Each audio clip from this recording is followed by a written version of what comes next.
한 절씩 교독하시겠습니다. 제가 먼저 읽습니다. 그의 주인이 자기 아내가 자기에게 이르기를 당신의 종이 내게 이같이 행하였다 하는 말을 듣고 심히 노한지라.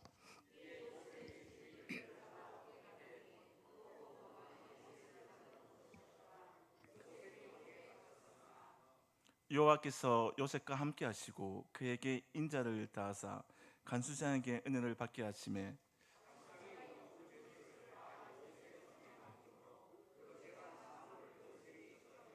같이 읽겠습니다. 간수장은 그의 손에 맡긴 것을 무엇이든지 살펴보지 아니하였으니 이는 여호와께서 요셉과 함께 하심이라. 여호와께서 그를 범사에 형통하게 하였더라. 아멘.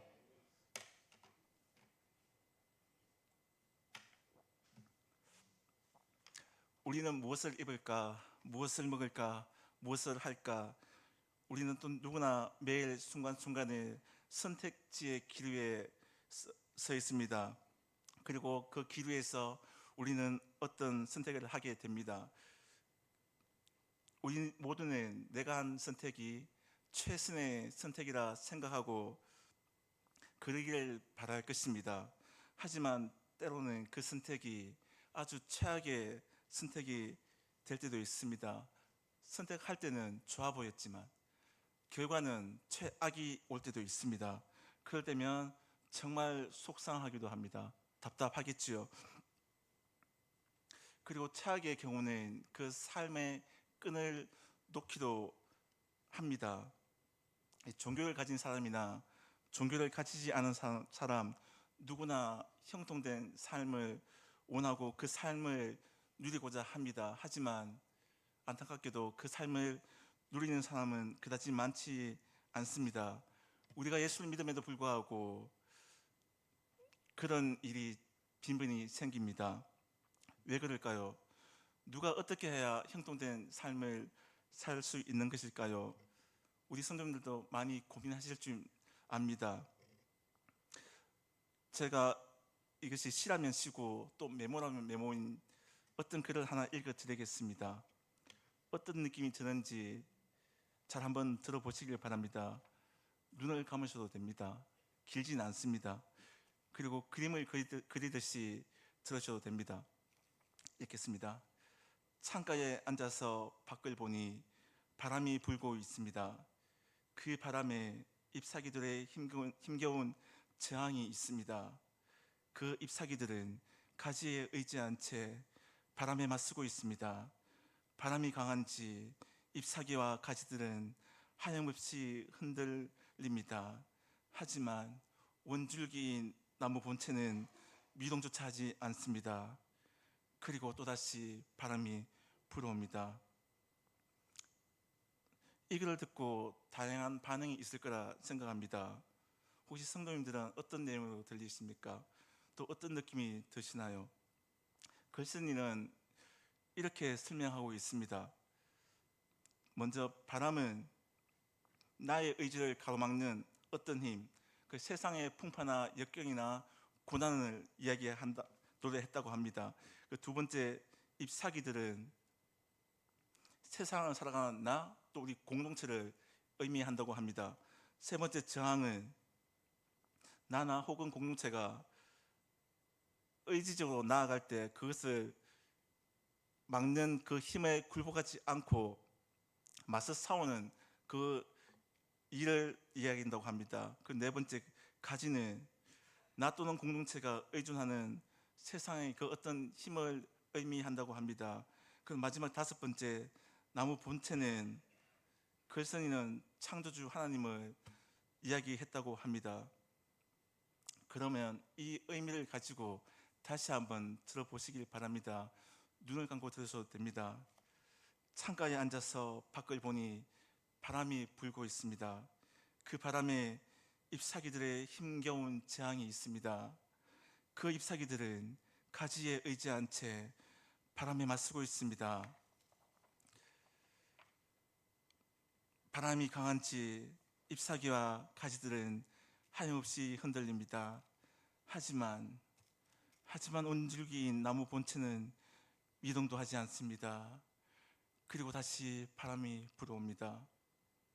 어떠십니까? 우리 삶하고 비슷하지 않습니까? 저는 이 글을 보면서 우리 예수 믿는 사람들의 삶이구나라고 생각을 했습니다. 자, 그럼 이제 오늘 본문을 한번 보겠습니다. 오늘 본문은 우리 교회를 다니던 성도님들이라면 너무나 익숙하고 잘 아시는 일입니다. 또 많은 분들이 요셉을 좋아하지요. 요셉에 관련해서 제가 호주에 있을 때 하나 에피소드가 있었는데 이런 일이 있었습니다. 제가 아시는 한국계 호주인 남편하고 그 중국인 부부가 있었습니다. 근데 그분들이 이제 자식이 2명이 있었습니다.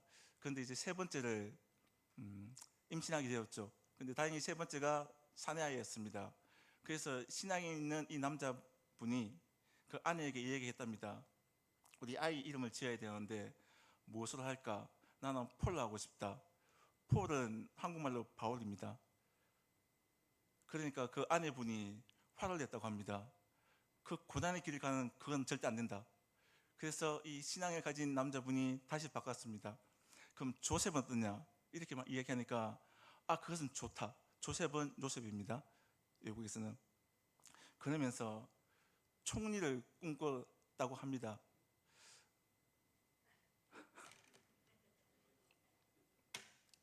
이렇듯 신앙이 그 아내분이 신앙이 있다고 보이지는 않습니다. 하지만 신앙이 없는 자들도 요셉을 보면서 총리를 꿈을 꾸게 되는 것입니다.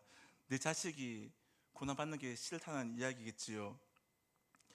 그래서 오늘 본문인 39장을 이제 들어가겠습니다. 39장 들어가기 전에 그 이전에 요셉의 상황을 몇 문장으로 정리해 보면 이렇습니다.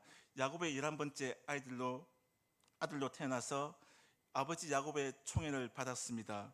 그리고 그의 형제들에게 자기 꿈의 이야기를 했다가 굉장한 미움을 받게 되지요. 그리고 노예 상인에게 팔려갑니다.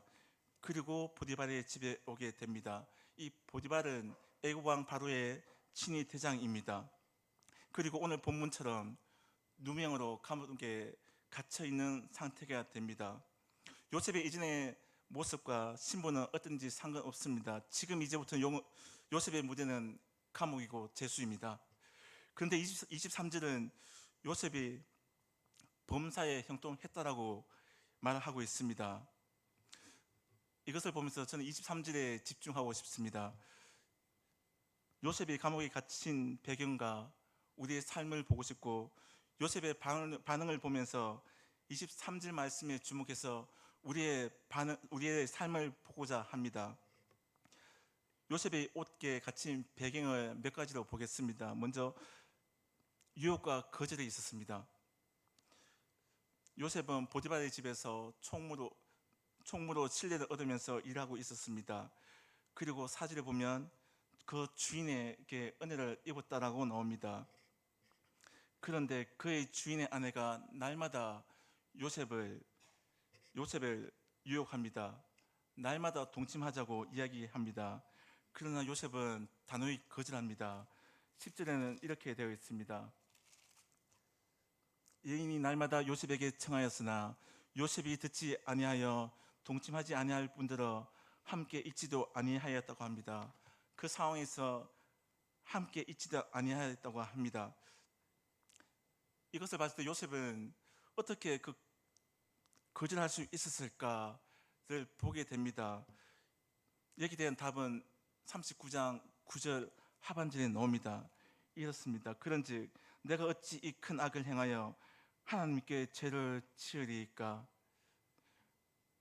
요셉은 하나님을 신뢰하던 사람이었습니다. 그렇기 때문에 그 앞에 죄를 지을 수가 없었던 것입니다. 그렇게 그 신념으로 그 죄악된 자리를 도망쳤던 것입니다. 벗어났던 것입니다.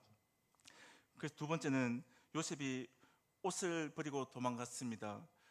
단순히 옷을 버리고 도망간 것이 아니고 범죄하기 좋은 상황에서 그가 단호하게 물러났다는 이야기입니다. 11절에 보면 이렇습니다. 요셉이 그 집에 일하러 갔습니다. 그런데 불행인지 다행인지 아무도 없었습니다. 범죄를 하려면 정말 완벽한 타이밍입니다. 하지만 범죄를 벗어나려면 굉장히 힘든 타이밍이 이 타이밍입니다. 누가 보지 않는다는 것은 정말 제가 제 자신이 하나님 앞에 또한 범죄 앞에 정말 낱낱이 드러나는 그 상황이기 때문입니다. 이때 여인이 요셉을 다시 강력하게 유혹합니다. 옷을 잡고 같이 동침을 하자고 이야기합니다. 이에 요셉은 또 다시 단호하게 이야기하죠. 옷을 벗어버리고 도망을 가게 된 것입니다. 12절에 그렇게 나와 있습니다.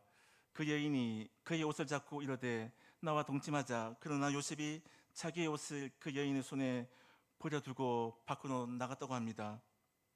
정말 탁월한 선택을 한 것이었습니다.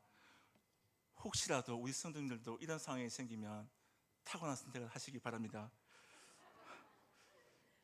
그런 일이 없을 줄 믿습니다.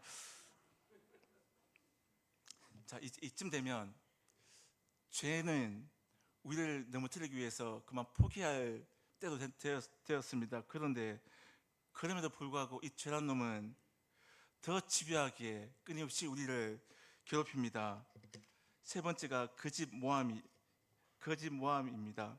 이는 우리를 실족시키고자 죄가 방향을 바꾸었던 것이죠. 이제 거짓말을 시작합니다. 여인이 요셉이 도망간 후에 그 옷을 가지고 그의 남편이 오기를 기다리고 있습니다. 16절에 이렇게 되어 있습니다. 그의 옷을 곁에 두고 자기 주인이 집으로 돌아오기를 기다려. 그리고 남편이 돌아왔을 때 이렇게 말합니다. 여기서는 두 가지가 있습니다. 죄의 증거와 거짓 모함을 동시에 하게 됩니다. 당신이 우리에게 데려온 히브리 종, 당신이란 내가 잘못이 없다. 너의 잘못으로 나의 이 죄를 증가시키는 것입니다. 그리고 그 사람이 나를 희롱하였다고 거짓말까지 하게 됩니다. 그래서 15절에는 이렇게 되어 있습니다. 그가 나의 소리 질러 부름을 듣고 그의 옷을 내게 버려두고 도망해 나갔느니라 하고, 그리고 오늘 본문처럼 요셉은 옥에 갇히게 됩니다. 이 말을 듣고 가만히 있을 남편은 없을 것입니다. 20절에 보면 이렇게 되어 있습니다. 주인이 이 말을 듣고 심히 노하여 그리고 왕의 죄수를 가두는 곳에 가두었다고 합니다. 사실 이 부분도 그냥 보면 아무 의심이 없지만 여기는 굉장한 함정이 있습니다. 하나님의 일하심을 보여줄 수 있는 구절입니다.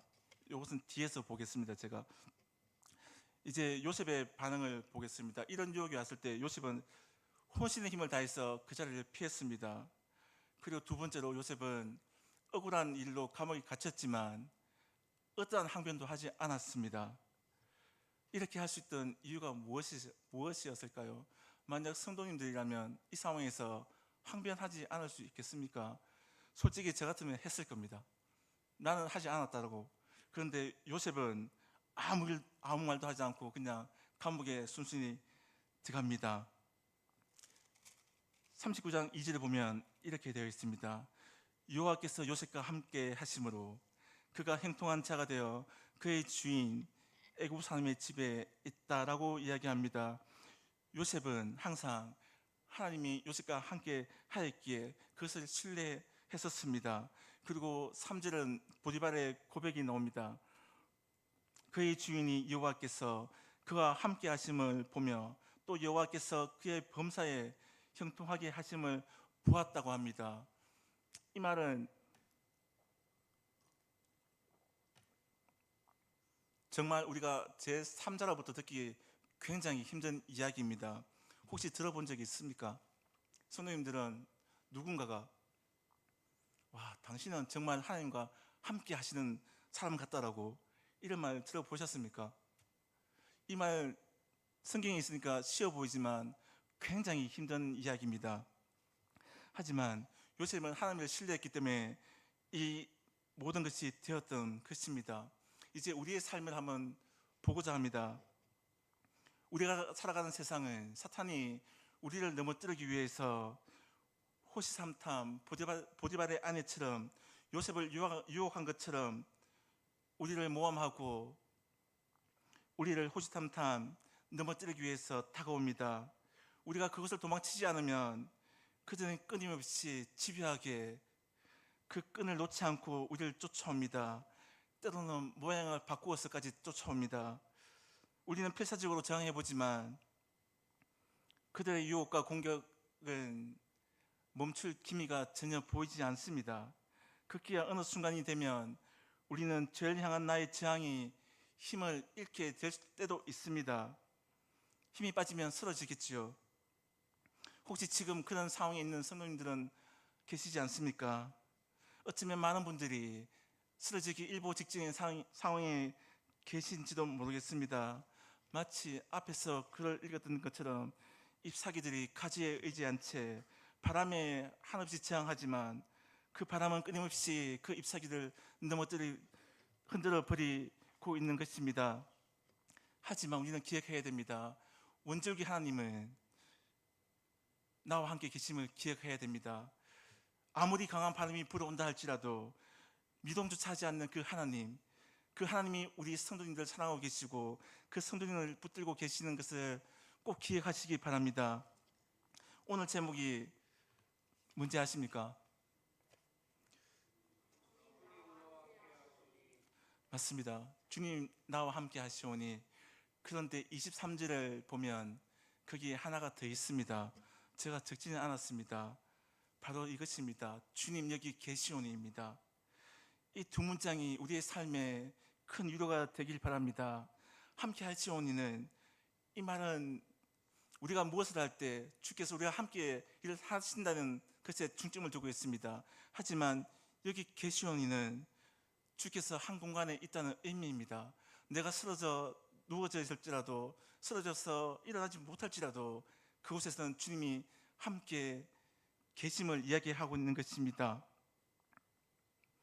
내 삶이 한 발짝도 움직일 힘이 없을 때, 사면이 막혀서 내가 어찌할 바를 모를 때, 마치 요셉이 죄수의 신분으로 감옥에 있을 때처럼 그곳에는 주님이 여러 성도님들과 함께 계실 것이고 함께 하실 것입니다. 아무것도 하지 않아도 한 공간에 있다는 사실만으로 우리에게는 위로가 됩니다. 그 위로가 예배 가운데 있기를 소망합니다. 주님의 임재를 통하여 우리는 주님이 여기 계심을 보아야 합니다. 주님 여기 계시오니, 이 말씀이 우리가 절망 속에 있을지라도 그곳에서 건져내는 힘이 될 것입니다. 마태복음 8장 23절에서 27절과 마가복음 4장 35절에서 41절, 이 사건을 다들 아실 것입니다. 갈릴리 호수 위에 주님과 함께 탔는 그 배 안에 주님이 계셨지만 거센 풍랑이 불었을 때 그 제자들은 혼비백산을 합니다. 주여 우리가 죽게 되어사오니 우리를 구원해 달라고 합니다. 만약 그들이 그 주님이, 그분의 능력이 저 바다를 잠잠케 할 수 있다는 능력이 있다는 것을 알았다면 그렇게 했겠습니까? 아마 그들은 그것을 믿지 못했던 것 같습니다. 하지만 우리는 그 제자들처럼 그렇게 행동해서는 안 됩니다. 어쩌면 우리 삶은 그 갈릴리 바다 위에 있는 배 안에 있지만 거센 파도보다 더 큰 파도가 우리한테 다가올 수도 있습니다. 하지만 그 안에는 주님이 함께 계심을 반드시 기억하시길 바랍니다. 그리고 주님 나와 함께 하시오니입니다. 오늘의 제목이지요. 요셉은 하나님을 신뢰하였기에 불행한 일이 다가온다 하더라도 유동하지 않았습니다. 그는 하나님이 일하심을 신뢰했기 때문입니다. 좀 전에 제가 20절을 본다고 말씀드렸죠. 20절은 요셉이 감옥에 갇힌 사건입니다. 그래서 감옥은 어떤 감옥이냐면 왕의 죄수가 갇히는 곳입니다. 이 당시 왕의 죄수가 갇히는 곳은 아주 고위직 신분이 있거나 아주 높은 죄수들만 갇히는 곳이었습니다. 그리고 고대에서는 이런 종들이 죄를 짓게 되면 적결심판입니다. 그 자리에서 배상을 시키거나 그 자리에서 뭐 죽이거나 아니면 고문을 하게 되는 것이 관례였습니다. 그렇기 때문에 요셉이 왕의 제수의 감옥에 갇히는 것은 정말 하나님이 하시지 않았으면, 하나님이 일하지 않았으면 절대 그런 일이 일어날 수 없던 것이었습니다. 그리고 옥에 가두어서 자유형, 그러니까 갇혀 있는 상태지만 내 몸은 움직일 수 있는 그 자유형을 주지는 않았던 것이 이 고대에서의 관례였습니다. 그리고 또 보디발을 보겠습니다. 보디발은 요셉을 감옥에 가두었지만, 하지만 평소에 요셉의 품행과 그, 그, 그 보디발의 가정에 끼친 공로를 충분히 알고 있었습니다. 그 반면에 그의 아내가 평소 행실이 좋지 않다는 것까지 알고 있었기에 그 말을 고지고지를 믿지는 않았습니다. 그러기에 왕의 옥에 가두었던 것입니다. 제가 처음 시작할 때 이렇게 말씀드렸지요. 누구나 자신이 택한 선택이 최선이길 바란다고. 그러나 최악의 경우는 삶을 끊는 경우도 있다고 말씀드렸습니다. 그러면 삶의 끈을 놓는 그들과 요셉처럼 그 상황이지만 감사함으로 기다릴 수 있는 그 삶의 차이는 무엇일까요? 그것이 바로 오늘 제목처럼 주님 나와 함께 하시오니, 그리고 주님 여기 계시오니의 신앙이 있기 때문입니다.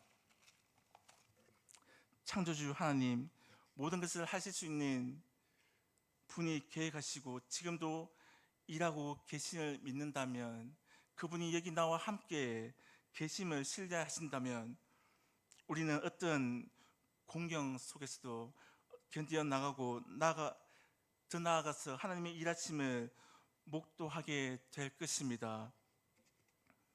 우리 같이 한번 외쳐볼까요? 주님 여기 계시오니, 주님 나와 함께 하시오니. 그러면 이 두 문장 뒤에 우리가 해야 될 것이 있습니다. 성도님들은 이 두 문장 뒤에 무엇을 적으시겠습니까? 아멘입니다. 저는 여기 모인 성도님들의 상황을 정확하게 어떤지 저는 모릅니다. 얼마나 그 상황들이 성도님들을 힘들게 하는지도 모릅니다. 또한 마음속 깊은 곳에 어떤 근심이 있는지도 저는 알지 못합니다. 그러나 우리의 설계자 되시고 창조자 되신 하나님은 성도님들의 상황이 설령 망망대해에 거센 파도와 마주친 이대편주 같은 작은 배일지라도, 그런 인생일지라도, 강직한 태풍 앞에 놓여 있는 아주 미약한 불꽃일지라도 그분은 반드시 여러분들께 구원의 손길을 내미시고 또한 성도님들의 손을 잡아주실 것을 저는 확신합니다. 하나님을 신뢰하십시오.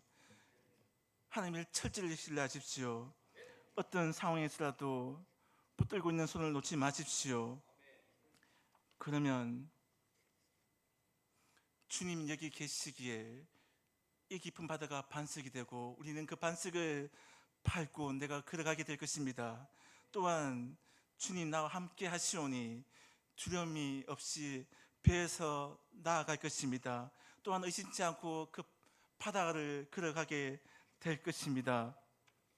요셉이 감옥에 있을 때 그와 함께 하신 하나님, 그 하나님이 여러분들과 지금 여기에 함께 하심을 가슴 새기시길 바랍니다. 또한 그분이 여러분들과 함께 일하실 것을 믿으시길 바랍니다. 이 두 가지 말씀을 가슴에 새기고 믿으면서 찬송가 한 장을 부르고 설교를 마쳤으면 좋겠습니다. 찬송가 486장입니다.